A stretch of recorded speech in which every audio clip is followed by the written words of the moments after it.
ये लड़का ब्रश कर रहा था कि अचानक दरवाजे पर एक भूत नजर आ गया। एक पल की गफलत में दोनों की आंखें मिल गईं। लड़का डरकर फौरन नजर फेर लेता है और दिखावा करता है कि उसने कुछ नहीं देखा, लेकिन भूतनी उसे देख चुकी थी। लड़का खामोशी से दोबारा ब्रश करने लगता है, मगर भूतनी ज्यादा चालाक निकली और उसे तंग करना शुरू कर देती है। पहले प्यारी सी मुस्कुराहट देती है, फिर 1000 साल पुरानी बदबूदार सांस छोड़ती है। बस लड़के का सब्र खत्म, उसने सीधा थप्पड़ मार दिया। भूतनी का मन्ना टेढ़ा हो गया और वो डर गई। भूतनी लगातार लड़के से माफी मांगती रही और वादा किया कि आज के बाद कभी उसके सामने नहीं आएगी। लड़के का नाम फेंग बा है। वो पैदाइशी यिन यांग आंखें रखता है और एक भूत भगाने वाला एक्सोर्सिस्ट है। इसका काम सिर्फ भूतों को पेटना है। हर भूत के 1 मिलियन मिलते हैं। उसका मकसद 1 अरब कमाना है, लेकिन कई सालों की सख्त मेहनत के बाद भी वो सिर्फ 10 से 20 मिलियन ही जमा कर सका। इस रात उसे नया ऑर्डर मिला। सामने वाले ने 10 मिलियन की ऑफर दी। उसे एक हाई स्कूल में भूत भगाने के लिए बुलाया गया। 10 मिलियन देखते ही उसने बिना सोचे फौरन हाँ कर दी। उसे क्या पता था जिसने उसे बुलाया वो खुद भी एक भूत है। कुछ देर बाद लड़का स्कूल के गेट पर पहुंच गया। क्लाइंट कहीं नजर नहीं आया। उसने मोबाइल निकाला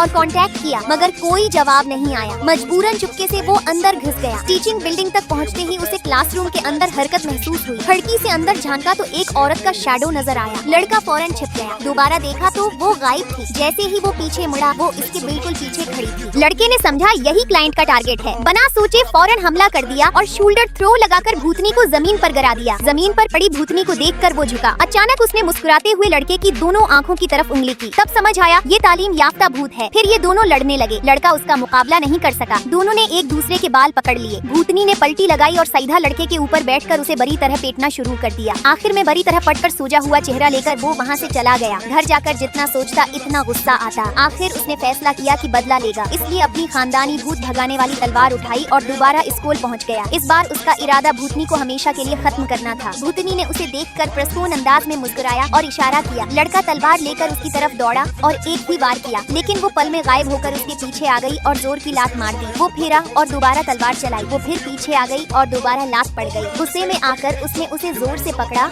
और दोनों सीढ़ियों से लड़ते लड़ते नीचे गिर गए। गिरते हुए उनके होंठ टकरा गए। होश में आते ही लड़का जल्दी से उठता है, लेकिन इसी वक्त भूतनी को अचानक अपनी मौत का मंजर याद आ जाता है। लड़का देखता है कि भूतनी अभी भी जमीन पर पड़ी हुई है। लड़का बोला, ये तुम्हारा पहला किस तो नहीं था, इतना ओवर रिएक्ट करने की क्या जरूरत है। लेकिन किसको पता था कि वो एकदम उठेगी और बोलेगी जहन्नम में जाओ। इतना कहकर उसने लड़के की तरफ जबरदस्त लात मारी और उसकी दर्द भरी चीख पूरी टीचिंग बिल्डिंग में गूंज उठी।